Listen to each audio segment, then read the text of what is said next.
abanyamakuru bameze nk'ari bamaye urabuza kuvuga nkande wowe buza kuvuga ibyo nshaka kuvuga nkande itangazamakuru bakubwira ko iyo ufite fact y'ibintu ushaka kuvuga nta muntu ugufata umurongo ubuye ariko ubona umuntu avuga ati bya bintu bivuga barakwica wowe suri umunyamakuru kwa hari ko afite ikarita y'itangazamakuru ko bataribuze ko ari igitangazamakuru ko ari burajya kwisobanura wamuretse uramushaka iki ni itangazamakuru ryacu rigenda ripfira kuko arambigize nkora uko twakize studio umunyamakuru agiye gusesengura ari kumwe na papi ntabwo nari ngiye nyine papi ya mbere umugabo tugiye kumva twumva nyiri igitangazamakuru ari gukomanga ku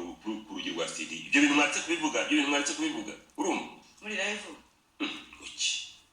ngo ibitangazamakuru byo mu Rwanda ariko bati nzashinga igitangazamakuru kandi urajye kuva mu itangazamakuru mu kanya nyine nzarivamo ariko nshinga igitangazamakuru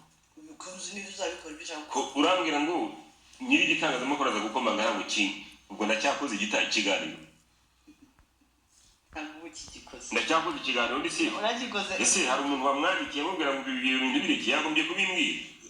hamwe ati ibyo bintu bireke ariko kuza gukomanga hariya ngo yakabaye yarashyizeho polisi aho mutagomba kunyura naho mugomba kunyura ukajya uvuga ati izi ngizi ntabwo kamere kuzikora zikagenda ariko wenda nko kuvuga ngo agukuye muri mudu cyangwa se akagudestabiliza uri live nabyo bigaragaza nyine yuko ntabwo mwari mwavuganye ntabwo mwari mwigeze muganira ibyo mugiye kuganiraho si no kuganira buriya none se nkubeshye ndaza kuganira ku butabera nkaza gushyiramo akandi kantu n'ubundi nabyo birashoboka nkaza gusudikamo akandi kantu wabwirwa n'iki rero mu butabera tubizi no mu nama